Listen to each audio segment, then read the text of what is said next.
Hey everyone, it's Lisa from the blog farmhouseonmoon.com, and today I'm going to be sharing with you all of the antique finds that I have found through thrift shops, antique shops, Facebook Marketplace, wherever, in the last however many months since I did one of these videos last. Okay, I looked through my YouTube channel, and the last time I did this was when I was actually still pregnant with Theo. He's 5 months now, so it's been a long time. I'm always collecting, so about, I would say probably on average, twice a year I make a video like this where I just show you the things that I've been finding so that I can give you inspiration on what to look for if you are trying to curate your home and make it collected and cozy through vintage and antique pieces. But it takes a lot of time and developing an eye, which takes so much time for it. I'm still completely doing that, finding things that I think will work and then they won't, and I like to teach you along the way as I'm learning as well. So let's dive into the things that I found. The first things on the list are 2 lamps. Now, I do not feel that I have the proper lampshade for this small white lamp, but I found the lamp without the shade for $3 at an antique shop about a couple miles from my house, very close. So that was pretty cool because this will sound weird, but I've never had a lot of lamps and I love them. At night, whenever it gets dark, I just turn the lamps on and it's this very cozy ambiance, no overhead lighting. That kind of lighting makes it to where our home feels beautiful throughout the day. I've always loved our home in natural light. It's very beautiful. I never have any lights on, and there's tons of light in this room and actually in all the rooms. But I've never had it figured out as to why I didn't enjoy our home really whenever it's dark. And that's because I didn't have the right lighting. And so I'm experimenting and dabbling in lamps. And I feel like I don't really at the moment even know what I'm looking for, like what style looks good in my home. And so I'm getting in with inexpensive lamps and testing it out, finding where I want them. So I have a few more spots in the house where I think would be a really good place for a lamp.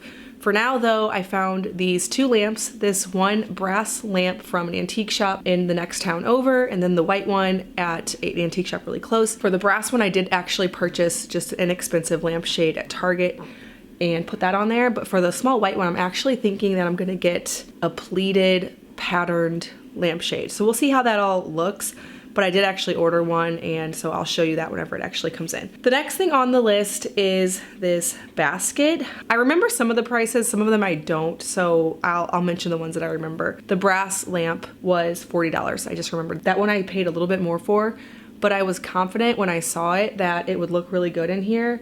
And I actually like it a lot better than the white one I picked up really cheap. And so now I kind of know, okay, I like this more candlestick looking style. I wasn't sure. So this basket, I can't remember where I found it, but it was $7, so a really good deal. I collect these kind of baskets. I will pretty much buy them no matter how many I have. I like how they look stacked up. We put toys in them. We have baskets all over the house that have various blocks and toys and anything that the kid stuff that before it makes it back upstairs. I usually just put it in one of these baskets. They're the designated toy areas. And sometimes they make their way upstairs, sometimes down. They're kind of all over the place.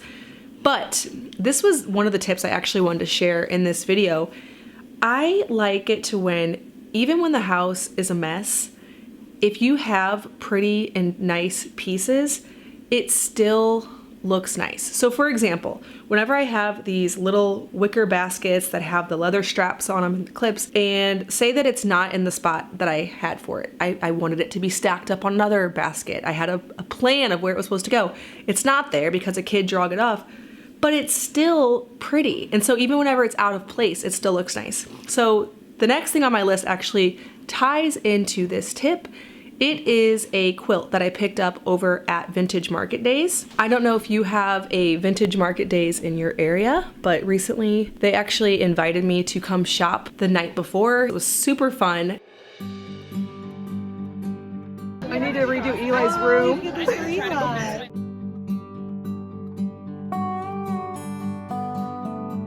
Yes, that is... What are you looking for, something or just... No. So you don't have to be looking for something to buy something on. Well, okay, I didn't know where you're gonna put it. You I just have no like clue. it, so you don't care. Yeah.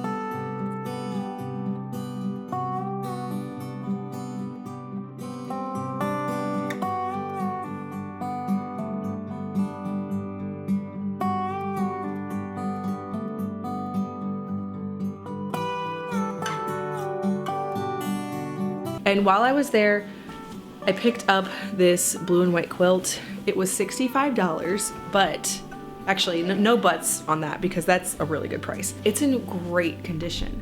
I've picked up vintage quilts before that they have a little hole here and a little tattered here and there, and I think, oh, no big deal. I love tattered. I do love worn and tattered, but we actually do use these things in our home. Everything that we bring into this home is not too precious to be sitting up on a well, some things are, and they're just up high on a shelf if they are. But things like blankets and baskets, they're going to be touched a lot. And so if they have any wear or holes, I can't really put them through the wash because they instantly get all ripped up. This one had nothing of that. Perfect condition, very nicely done. I love the color. I hardly ever find this color in a quilt. They're really hard to find. People usually know what they have when they have these.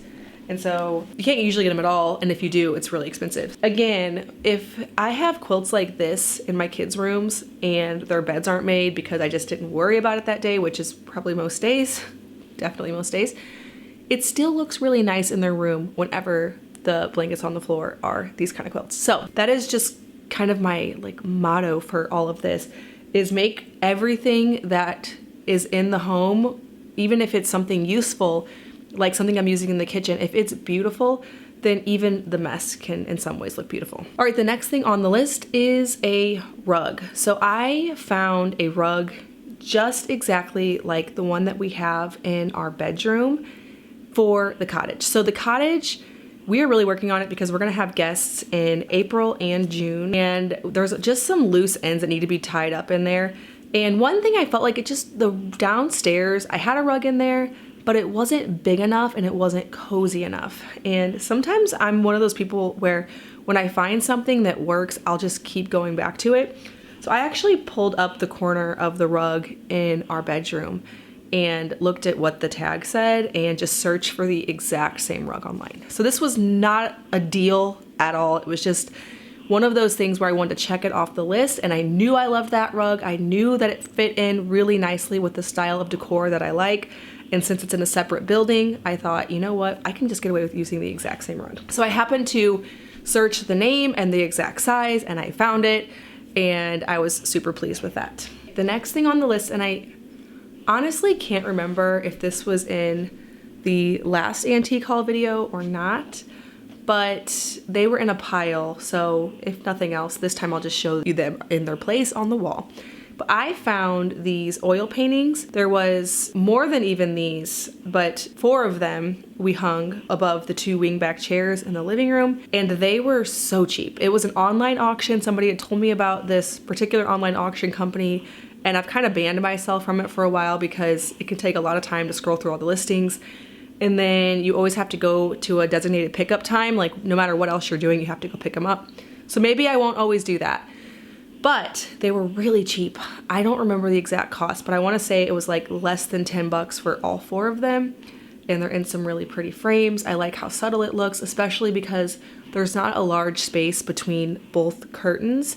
And so I needed something small, and they're really perfect for that. The next thing on my list is my salt cellar.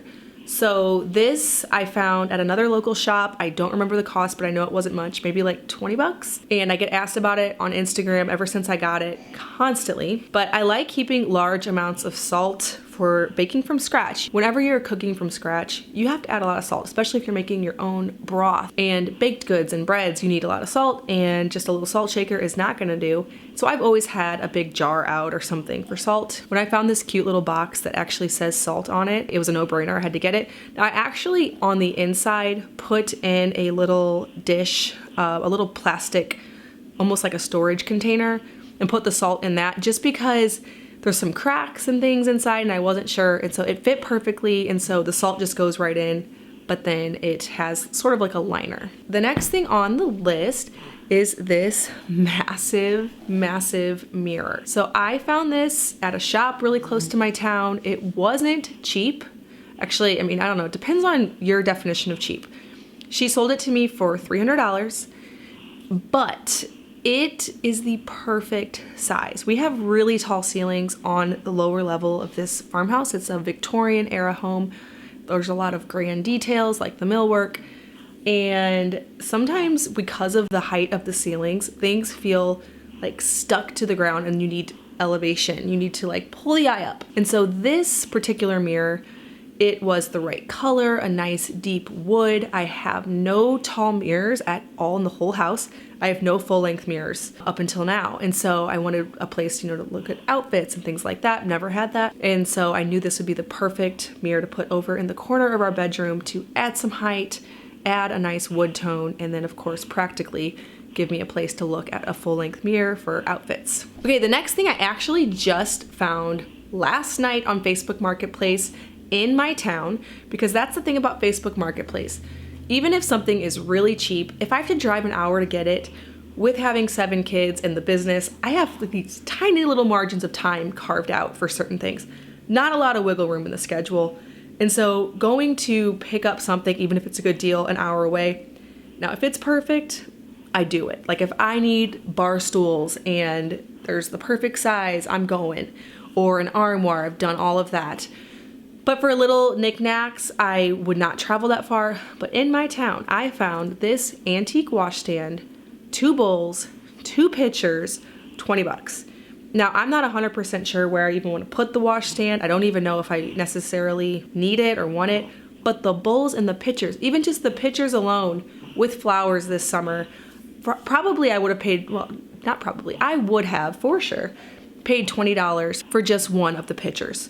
So I am super excited about that find. Just goes to show that if you keep your eye out on Facebook Marketplace, you definitely can find bargains. There's sometimes just things that people don't really know what they have, or they just don't really see the value in it because they need to declutter their space and it's just helpful for them for you to come get it. And so, it's worth it for them. Some of my tips for that, I actually have a whole video on Facebook Marketplace tips, but one of my tips for Facebook Marketplace is to save things even if you don't necessarily think you're going to go purchase it. So even if there's something that you love, but it's an hour away, save it, and that tells the algorithm the kind of things that you really like. By saving it, that indicates to Facebook that you are interested in it, and then they'll show you more things like that. So that's why the thing that popped up right in my town, I'm pretty sure why it popped up, because sometimes I miss things, but I've been doing a lot more saving lately, and I think that's what's helped. Thank you so much for watching this video. I hope that you are inspired to go out and treasure hunt, find some deals, find things that will pull your house together and make it collected. Don't be afraid to make mistakes. I've made so many of them. I was talking on a podcast, a recent podcast episode with my friend Andrea from Pine and Prospect Home, and we talked a lot about this subject. And one of the strategies that we were talking about in it was the strategy of putting something in the place where you think you might want something, even if it's inexpensive, as almost like a test run or a placeholder. So for example, with the lamps, I'm now trying to figure out, okay, where do I want lamps? Now that this space is functioning a little bit differently here in the living room, I've arranged everything and trying to figure out where I want everything. But go and look for some inexpensive, maybe artwork or a lamp or even a chair. Play around with it and see, okay, maybe this is a good spot for a chair. Maybe you never thought to put a chair in the corner of your bedroom, but you can find an inexpensive one, get used to the idea, and then maybe once you figure out how that functions, go and find the perfect chair or whatever the case may be in this example. So finding things, playing around with them, not being afraid to set things in a place just to see if, if I like this here, and then digging for that perfect piece. All things that I recommend. All right, well, thank you so much for watching this video. If you are brand new to my channel, please hit that subscribe button.